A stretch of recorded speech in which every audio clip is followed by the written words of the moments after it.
ဂျပန်ရာဇဝင်ဇကားကောင်းလေးတွေညွှန်းပါအောင်တဲ့โอเ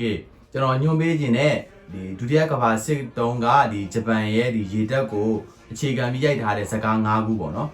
အဲ့ဒီဇကား၅ခုကျွန်တော်အရင်ဆုံးပြောပြပေးခြင်းနဲ့ပေါ့နော်ပထမဆုံးဇကားက Storm Over the Pacific ဆိုတဲ့ကားဗျာအဲ့ဒီကားကဘယ်ဟာကိုဘယ်စစ်ပွဲကိုအခြေခံပြီးရိုက်ထားလဲဆိုတော့ကျွန်တော်ဒုတိယကမ္ဘ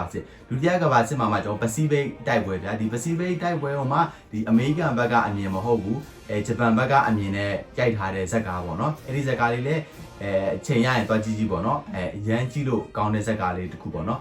နောက်ထပ်တစ်ခုကmidway တိုက်ပွဲကအားလုံးသိတဲ့အတိုင်းပဲအားလုံးလည်းကြည့်မှုမှာပေါ့နော်ဂျပန်ကပထမဦးဆုံးပလဲစိတ်ကောင်ဘုံကျဲတဲ့ခါကျတော့ဒီကနေ့ဂျပန်ဒီ Pacific သမုဒ္ဒရာထဲမှာတိုက်ခဲ့တဲ့ဒီ midway တိုက်ပွဲပေါ့နော်အဲ့ဒါအားလုံးကြည့်မှုမယ်လို့ထင်တယ်ပေါ့နော်အဲ့ဒီဇက်ကလည်းတော်တော်ကောင်းပါတယ်နောက်ထပ်ပြီးကျွန်တော်ညွှန်ပေးခြင်းတဲ့ဇက်ကဒီယာမာတိုပေါ့နော်ဒီစစ်သမောကြီးယာမာတိုဒီတော်တော်များများလည်းကြည့်မှုမယ်ထင်တယ်ပေါ့နော်ဒီဒါကတော့ဒီဂျပန်ရဲ့ဒုတိယကမ္ဘာစစ်တုန်းကပေါ့နော်ဒီဂျပန်ရေတပ်ရဲ့ဒီအကြီးဆုံးဒီစစ်သမောကြီးယာမာတိုပေါ့နော်အဲ့ဒီယာမာတိုကိုအခြေခံပြီးရိုက်ထားတဲ့ဒီဇက်ကားပေါ့နော်အဲ့ဇက်ကားလည်းတော်တော်ကြည့်လို့ကောင်းပါတယ်ခင်ဗျာနောက်ဆုံးဒီအိုကီနာဝါတိုက်ပွဲမှာဒီအမေရိကန်ရေတပ်ရဲ့ဒီတိုက်ခိုက်ခြင်းကိုခံရပြီးတော့ဒီနှိမ့်မြုပ်သွားတဲ့အချိန်ကြီးပေါ့နော်အဲ့ဒါကိုပါသူတေချာရိုက်ပြထားတယ်ပေါ့နော်တကယ်လည်းကြည့်လို့ကောင်းတယ်ဗျာတေချာပေါ့ကြည့်ပါအဲ့ထပ်ပြီးတော့ကျွန်တော်ညွှန်ပေးခြင်းတဲ့ဇက်ကားကဒီဘိုဂျိုကြီးယာမာမိုတိုပေါ့နော်ဒီဘိုဂျိုကြီးယာမာမိုတိုကြောင့်ကိုအခြေခံပြီးရိုက်ထားတဲ့ဒီဇက်ကားပေါ့နော်ဘာဖြစ်လို့ဘိုဂျိုကြီးယာမာမိုတိုကြောင့်ရိုက်ထားလဲဆိုဒီဘိုဂျိုကြီးယာမာမိုတိုကဒီဒုတိယကမ္ဘာစစ်တုန်းကဂျပန်ရေတပ်မှာတုန်းကအကြီးဆုံးတဲ့တွေကတယောက်ပေါ့နော်ဒီကတော်တော်သူကကုန်းကြီးတက်နဲ့ရေတပ်ကိုသူကပေါင်းစပ်ညှိနှိုင်းပြီးတော့ဒီစစ်စင်ရေးတွေဆင်နွှဲရတဲ့ဒီဘိုဂျိုကြီးပေါ့နော်ဒီဘိုဂျိုကြီးယာမာမိုတိုကဂျပန်နေဒီအမေရိကန်ကိုစားတိုက်တဲ့အချိန်တုန်းကသူကလုံးဝမနစ်မြို့ခဲ့ဘူးဗျာဘာဖြစ်လို့လဲဆိုတော့သူအစိုးရကသူကကြိုသိခဲ့တာဗျာဒီဂျပန်နေအမေရိကန်ဘလူးမနိုင်နိုင်ဆိုသူကသိခဲ့တဲ့အတွက်ကြောင့်မို့သူကလုံးဝမနစ်မြို့ခဲ့ဘူးခေပညာဓာတ်အတွေးခေါ်ရှိတဲ့ဒီစစ်ဗိုလ်ချုပ်တရားပေါ့နော်အဲ့ဒါကြောင့်မို့လို့ဂျပန်နေအမေရိကန်စားတိုက်တယ်ဒါပေမဲ့ဂျပန်နေနိုင်မှာမဟုတ်ဘူးဆိုတော့သူအစိုးရကသူရိတ်စားမိခဲ့ကြိုသိခဲ့တယ်ပေါ့နော်ဒါပေမဲ့လည်းတိုင်းပြည်ရပေးရလာတဲ့ဒီတာဝန်နဲ့တစ္ဆာတရားကို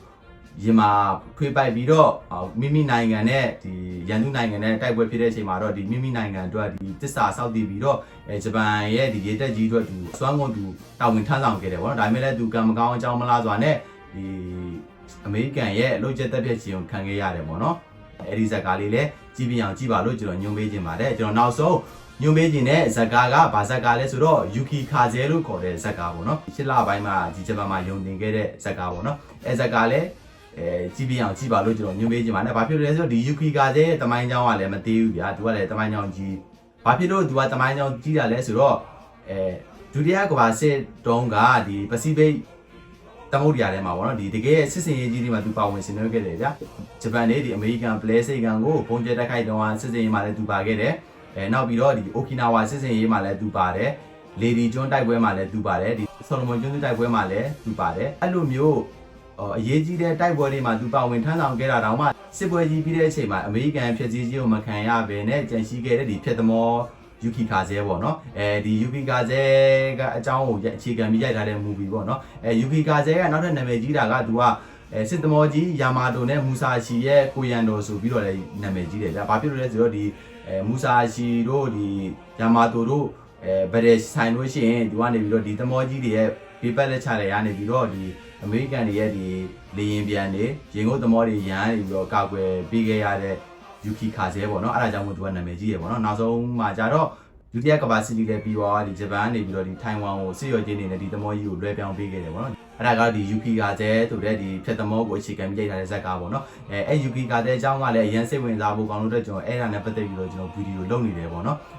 ပြီးလို့ရှိရင်တော့ကျွန်တော် YouTube မှာတင်မယ်ပေါ့နော် YouTube မှာတင်ပြီးတော့ဒီ TikTok မှာတော့ဒီအပိုင်းလေးတွေဖြတ်ပြီးတော့တင်မယ်လို့တွေးထားပါတယ်ခင်ဗျအခုလို comment ဒီကူကဝင်ရေးပြီးတော့ကျေးဇူးအများကြီးတင်ပါတယ်ခင်ဗျ